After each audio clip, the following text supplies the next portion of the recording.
Ibot aka, o'zbekcha qo'shiladigan video qilaverasizmi? O'zbek bo'lib turib o'zbekcha qo'shiladigan video qilmasam men qanaqa o'zbek bo'laman?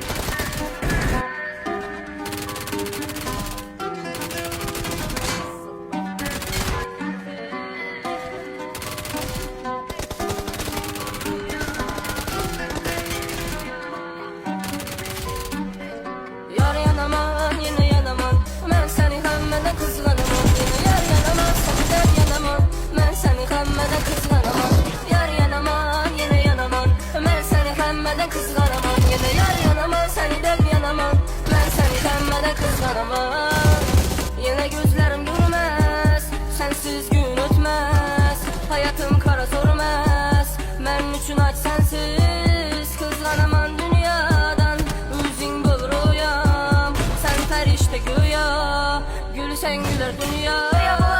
Sizlar so'raysizlar, men yo'q deymanmi? Kommentariyani shunaqa o'zbekcha qo'shiqlarga to'ldirib tashlaylar. Va obuna bo'lib qo'yish ham esdan chiqmasin.